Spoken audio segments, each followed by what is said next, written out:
Oh, sorry. Excuse me, sorry. Yeah, thanks, sorry. My nights is a social buffer just 'cause all my friends, they hate each other. What is happening, people, and welcome back to the Russ Read and Friends channel. Before we get into the video, if you haven't done already, don't forget to click like on this video, click that subscribe button and click that notification bell to keep up with every single video that I upload. And as I've said before, we're uploading videos every single week. Now, we're on 24 subscribers at the timing of this video. I'm buzzing for that. I'm loving that. Thank you to each and every one of you who have clicked subscribe. We're on almost a quarter of a century subs. I've decided when we get to 100 subs, I'm going to do a massive live stream here on YouTube. We're going to do the Centurion Challenge. What that is for 100 straight minutes, I'm going to do a shot of beer every minute. So it's going to get pretty messy. So if you want to see that, don't forget to subscribe. So welcome back to a new video. It's Saturday, the day that I penciled in to film these vlogs, and I've got quite a nice video in store for you guys. As you could probably tell already, if you don't know me already that is, I'm British, I'm from London, currently living in Essex, and as a Brit, got our own culture. I'd say a culture that people in other countries probably wouldn't understand, and that is because we've got these sort of sayings and these phrases that we always just use in our everyday conversations. And if you were to go to any other country, let's say America, and start saying any of these words, they either wouldn't understand what we're talking about, or they probably just think we're weird. So what we're going to do is we're going to go through some of these really weird and funny phrases that I say all the time, that if you're watching this and you're from the UK, I guarantee you say at least half of these in the past few days. And if you haven't, then this whole video is quite pointless.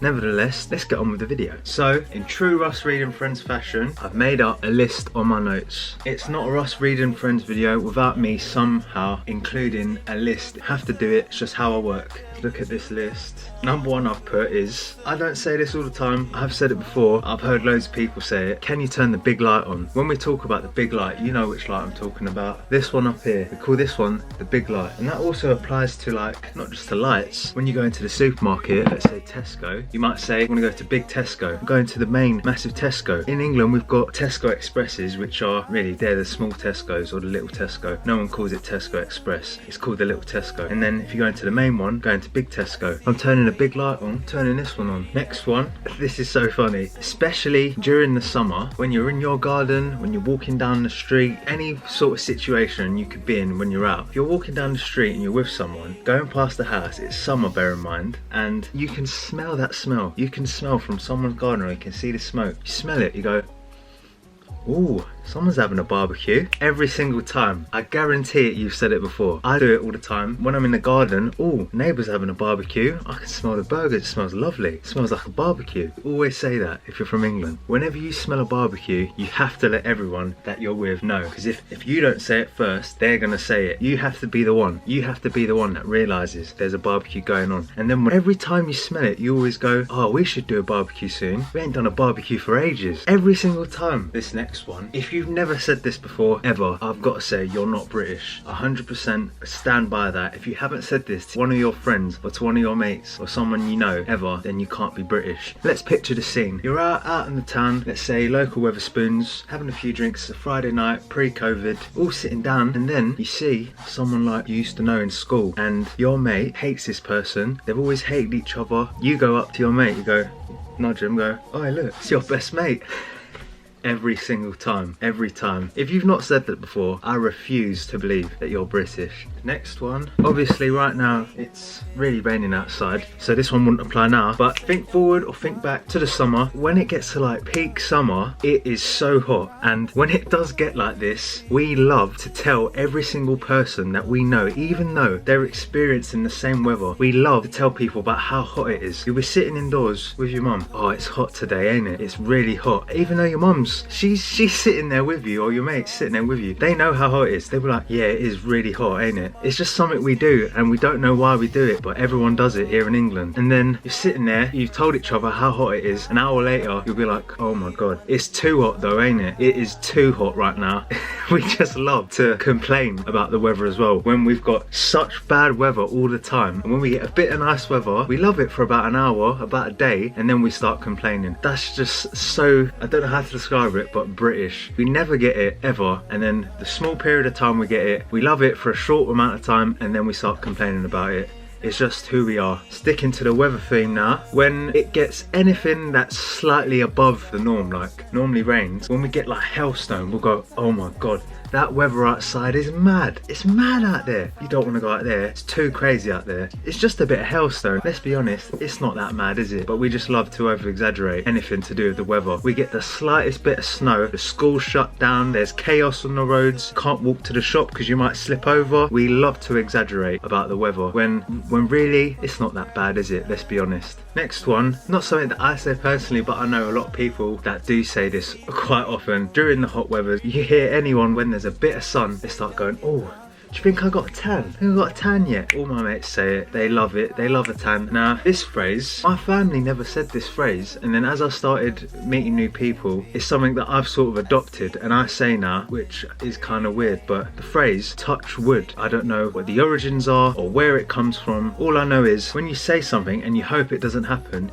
you've got to find something quickly and touch it and say touch wood so it doesn't happen. Like, I do not believe for 1 second if I don't touch that bit of wood that thing is just gonna happen, but it's just something that I just do now and I've just adopted it and I just can't stop. Like I said, I'm a positive person and I try to be positive and I try to manifest good things, but it's just a reaction I've got now and I just do it, and I don't know why, but it's just something that's been instilled in my brain now and I just can't stop it. I guess again, it's just such a British thing. Disclaimer, obviously not every single British person from this country says these things, but these are just things that a lot of people say and they're sort of quintessentially British things that you would say them to people from somewhere else, or you go to another country and say these things and they just wouldn't sort of get it like we do. So the next one sort of carries on with this. When someone asks you to try something new, like maybe a bit of food, you taste it and go, that's quite nice. Even though you don't like it, we're too polite to say that we don't like something and we'll say, yeah, that's quite nice. Some people are better at putting the face on and pulling it off. When I try something, I'll say, that's nice. But the way I've said it, you can obviously tell I don't like it, but a lot of people are better than that. And I'll say, yeah, it's quite nice. And then just never, they'll go, oh, do you want another bit? No.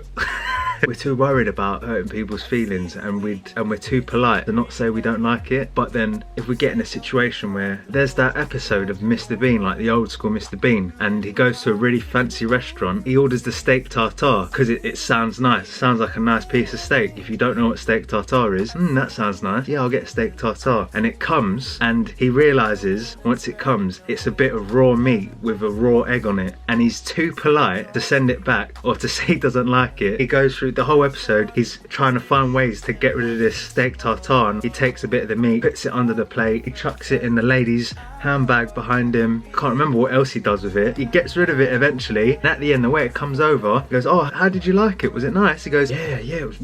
Yeah, he's doing all, because he obviously doesn't talk, giving a thumbs up and all that, and they go, great, wait here, and they come back and they bring him another plate of steak tartare. That quote, that's nice, just makes me think of that episode. And if you're British, then that sort of situation just gets you right there, because we've all been through it. Just wait for this one. Hooray! We've all done it. We're down the spoons. It's a busy Friday, pre-COVID again. We're all sitting there having a laugh, having a drink, and then one of the workers has dropped some glasses, and like the British loving nice people we are, do we go over and help them? Do we go see if they're alright? No, we don't. We celebrate the fact they've just cost their employers a bit of money and they've broken some of the inventory. We celebrate it. If you were to go to any other country and tell them that that's what we do when someone breaks a glass, they think we're just mean. But this is what I don't understand. Now I'm going through this list. We're polite, we're sometimes too polite to the point where we don't want to, or we do things we don't like, but then on the flip side, we're just mean as well, aren't we? We're just mean people. Picture the scene now. Let's think back to the better times. You're at a concert, you're at the O2 Arena, standing, you've got standing tickets for your favourite band. You've got the best spot at the front, went there an hour early, you're at the barrier, got a bit of time, first support act has just finished, main act ain't on for another hour, run out of drink, you decide to go to the bar, while your mate stays in the spot, keep your spot safe. You go, squeeze through all the people, it's quite empty at the moment, get to the bar, obviously at the O2 Arena, you're going to be waiting a while for some drinks. Let's say half an hour's gone by, second act is finished, you finally got your drinks now. Whole of the O2 Arena is ram-packed. You've got 4 drinks you're holding like this. The bar's at the back of the arena, your spot's at the front. You need to get through all these people with your 4 drinks. You're going to be moving through. This is what British people do. Oh, sorry. Excuse me, sorry. Yeah, thanks, sorry. We say sorry so often, even though we're doing nothing wrong. We'll say sorry, we'll say so many different things. We don't like to repeat ourselves, even though we do. So we say so many different things, and then there's only so many words you can say. You start looping back to the other words. Oh, sorry, yep, thank you. Sorry, I just got to squeeze through. My mate's just over there, yep, sorry. Oh my God, we say it so often. We say it so much. Now, if I missed any out, please give me a comment below and tell me some of the other quintessentially British phrases that we all say, we all know, and we all love. While you're there, don't forget, go down to the bottom and click like. Don't forget to click that subscribe button. If you want to keep up with the videos we're uploading every single week, click that notification bell. We're on 25 subscribers at the timing of this video, and I've decided when we get to 100 subscribers, which could take months, could take weeks, we're going to do a live stream here on YouTube doing the Centurion Challenge. So make sure you click that subscribe button. Thank you so much for watching the video, and I'll see you guys soon. Love ya. My nights is a social buffer just 'cause all my friends they hate each other.